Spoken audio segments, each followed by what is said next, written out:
So if you haven't seen Foundation Season 1, here's a quick recap. So this will just be a recap of the story in Season 1, and I'm not going to cover every single aspect of it. I might do another review video. If you'd like to see that, let me know in the comments below. And if you haven't done it already, please subscribe to the channel. So Foundation is based on science fiction author Issa Asimov's series. And the very first episode of the show does set it up quite strongly. Now there are some significant changes from the books and I will get into that, but let's get into the first episode. The Foundation story spans a great deal of time and Season 1 is a great introduction to the world. We meet Harry Seldon, the creator of psychohistory, the clonic dynasty who rule humanity, Gal Dornick who'll study under Harry, and Salvor Harding who's part of the first Foundation. Gal is from a planet called Synax, who, despite humanity's progress, is very regressive. They've abandoned science for faith, and this isn't something that Gal agrees with. After solving a math problem called the Abraxas conjecture, she's brought to the capital planet of Trantor by Harry Seldon. On the way from Synax to Trantor, Gal wakes up during faster-than-light jump. Humans normally need to be asleep for this process due to the effects that it would have on the mind. So her waking up here is very odd. She arrives at Trantor, that's the capital planet of the human empire, and it's an entire city going down several levels to the point they can't even see the sky anymore. She arrives and descends to the planet using the sky bridge that was built by Cleon II, who was the first in the line of the clone dynasty. After meeting Harry, he tells Gal that they're about to go on trial for Harry's research, which is something called psychohistory. He tells her he's created a form of math that predicts the future of humanity and that the Empire will fall, sending humanity into darkness for tens of thousands of years. He explains that psychohistory is the destiny of the human race expressed by numbers. Now Harry's plan in psychohistory isn't designed to stop this, just to help to speed up the recovery. The time between the fall and the sort of resurgence of the next empire. He wants to cut it down from tens of thousands of years to about 1,000 years. So Harry's put on trial and he tells them what psychohistory is and that within the next 500 years the empire will collapse and that no matter what they do, these events can't be stopped. Harry is seen as a threat to the empire.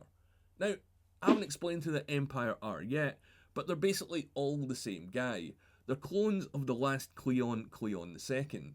And before he died, he wanted a legacy, and he thought the best way to ensure this and humanity's future is that only one person would rule always, so that's where the clonic dynasty come from. They're all copies of this one guy, and they're all at different stages of their life. So there's Brother Dawn, that's the youngest, Brother Day, who's the one in charge, and Brother Dusk, who's the eldest and sort of an advisor to the other two. And the clones raise each other so they make sure that they're identical copies. So they're all versions of the same person, just at different periods in their life.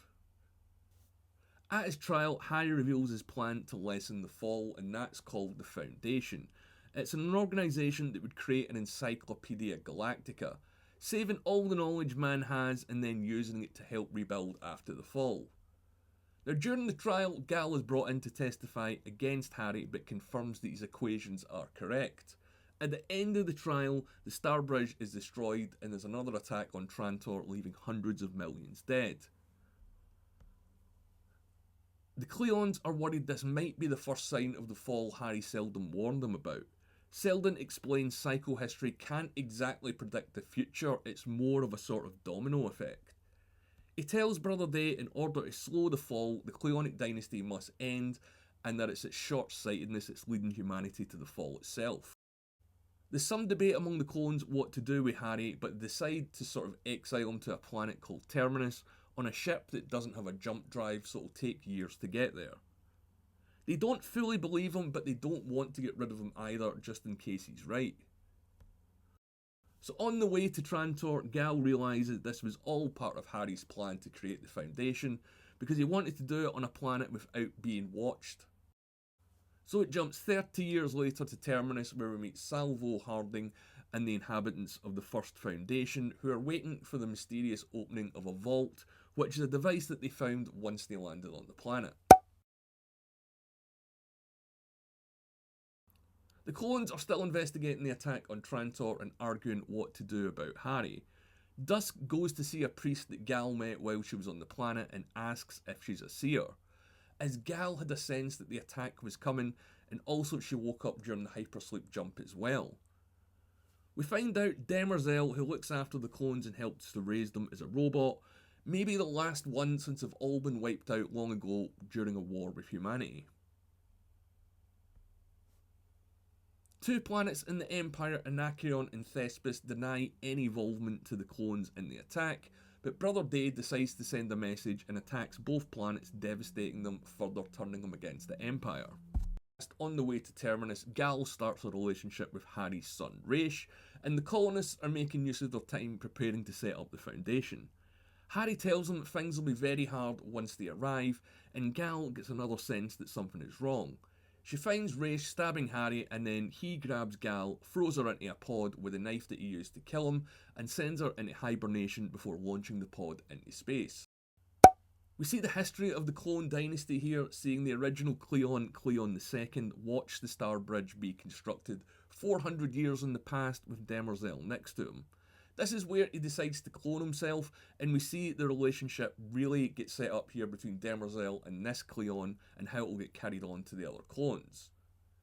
Well, back on Trantor, it's been 19 years since Harry Seldon left for Terminus. Brother Dawn is about to end his reign and ascend, which is basically dying, becoming Brother Darkness. There's still some debate about whether he was right in how he handled Harry Seldon at the time, because he was Brother Day, remember. But we do find out how deep Demerzel's connection with the clones are as she watches generations of them grow up, grow into the role of Empire, grow old and die, and basically leave her. The episode jumps another 14 years and Brother Dawn is now a young man. We see the colonists arrive on Terminus and Salvor Harding grow up as well. She's still trying to reach the vault and is testing the null field in the surrounding area. This is a defence that the vault has, basically knocking people out that get too close before you reach it, and it looks as if the null field around the vault is growing. Salvor thinks it's linked to her, but she's not exactly sure how or what it means. We meet her parents, who are in the ship from Trantor to Terminus, and her boyfriend Hugo, who's a space trader. They notice an Anacreon ship in orbit of Terminus, and this is the first time that anyone has visited since they've landed. The Foundation isn't worried though, because it's still protected by the Empire, but once they call for assistance, they realise they can't make contact. Salvor is sure an attack's coming, and Salvor's mother shows her the prime gradient containing Harry's work to see if she can understand anything about it, but she doesn't. Salvor keeps having her own visions, leading her to a cave where she finds a group of Anacreons already on the planet. The clones are facing a new threat in form of a religion called Luminism. Brother Dawn tries to commit suicide but is saved by his protective aura when he jumps from the palace. A young gardener sees this and Dawn tracks her down to make sure she doesn't tell anyone. Proxima Opal, the leader of the faith Luminism, has died, and the new contenders for leadership believe human souls are unique, so the fact that the clones exist is sort of counter to their religious beliefs. The clones decide to reach out, and originally Brother Dusk is going, but Brother Day decides to go in his place, because they want to confront this threat as they see it as part of maybe Seldon's prophecy. They also realise that they've lost contact with the Foundation, and Brother Dusk, who was Brother Day, the Empire at the time when Harry was on trial, stands by his decisions, but Day disagrees with him over what he decided to do with Harry. The Empire has been studying Harry's work for decades and still don't understand it enough whether to say it's right or wrong, but the fact that the Empire has expanded in the last 3 or 4 decades sort of goes against Harry's prediction. The clones decide to send a ship to investigate what's happened with the Foundation on Terminus. On the planet, Salvor has captured the leader of the Anacreons, the Grand Huntress, and tries to interrogate her to work out why they're on Terminus. Salvor goes to the Foundation's encyclopedias to warn them, but they still believe that the Empire will come to help. Salvor reminds them that Harry predicted the fall would start at the edge of the Empire, and that's exactly where we are. She has another vision, this time of Trantor, and she thinks the vaults are causing this. Meanwhile, the Anacreons are ready to attack, and Gal's pod approaches a spaceship before docking. We see Gal's home planet Synax in flashbacks in this episode, what her life was like, how she didn't really fit in with the religious element, and that the sea levels were rising, threatening to destroy the civilization. Like Salvor, she's a bit of an outsider. Gal finds books banned by her people, and this only piques her curiosity. It ends up in her solving the Abraxas problem, and that's what takes her to Harry and Trantor. She's basically banished by her parents and her people, but she still wants to use her knowledge to hopefully save the planet. Meanwhile, she awakes from the pod on a ship, and she still has the knife Raish used to stab Harry, which is the key to unlocking it. It seems that this was all part of Harry's plan, but it was planned for Raish, so she can't access all the ship's systems. She's been asleep for 35 years, so she's now at the same point in time as the attack on Terminus, which is still going on. She learns, though, that she's thought of as an accomplice to Harry's murder through information that she gets from the ship, and we find out that his body was sent into space after his death and Raish was executed. She can't access the navigational system, so she uses her math skills to work out where they are and where they're going, and Harry's home planet of Helicron. Meanwhile, back on Terminus, an Imperial ship arrives and the Anacreons capture it for its jump drive. They knew cutting off the Foundation would mean a jump-capable ship would be sent to investigate, and while they're attacking the ship, they also attack the Foundation and take the colony as well. The Gandras tell Salvor that Harry's work with psychohistory in the Foundation was the reason that the clones decided to attack our planet, and this is why she's decided to attack the Foundation. Day is en route to meet the new potential heads of Luminism, and he's the first ruling Cleon to leave the planet Trantor since the clonic dynasty was created, so that's over 400 years ago. And the religion called Luminism is a lot older, 15,000 years old, and has trillions of followers within the Empire. We get a bit more history on Demerzel here, and we find out that she's programmed to maintain the clone dynasty. Day lands and meets Zephyr Halima, who's running to be the new Proxima, or head of the religion. And she lets him know straight away what she thinks of the clone dynasty, and that basically they go against everything that she stands for in her faith. Back on Trantor, the other clones, Dawn and Dusk, are hunting, with Dawn breaking Dusk's previous record for kills. He knows this might cause a problem with his brother, so he decides to cover it up. The two spend time together, and we see how one clone teaches another to be a Cleon. Dawn wants to show the gardener Azura, who's the girl that watched them commit suicide previously, the view from his room. He tells her that he's different from the other Cleons in the fact that he's colourblind, and Dusk is keeping an eye on him and also learns about the kills that he covered up on the hunt. On Terminus, they're searching the crashed Imperial ship. Salvor is still a prisoner, and they need to take some of the encyclopedias with them once they've secured it. The Grand Huntress reveals her plan is to find an ancient warship called the Invictus, and they need the Foundation's help, whether they want to give it or not. So they need to use the captured Imperial jump ship in order to get there. Salvor and her parents and Hugo manage to escape, and she has another vision where she sees herself as Gal. We see what happened on the slow ship to Terminus before Gal found Harry and Raish, and that Harry wanted Raish to kill him to separate him from Gal, as their relationship would go against the psychohistory plan. Back on Terminus, Salvor's father dies, saving her and Hugo. They then try to reach his ship, but are caught. That's been missing for 700 years and is the most powerful ship ever built by the Empire. It's been sighted several times over the centuries, but no one's managed to make contact with it. As it's jump capable, the Empire consider this restricted technology, and they have to jump from one ship onto the Invictus in order to reach it. They all make it on board apart from Hugo, who's lost in space, and a few more are taken out by the Invictus's defences before they get inside. Once they get inside, they learn that the ship's been jumping in space randomly for 700 years, and realise they only have a matter of hours before the next jump. Meanwhile, Brother Day isn't happy after meeting Zephyr Halima. Demerzel is a follower of Luminism, but as a robot this goes against the religion as she doesn't have a soul herself.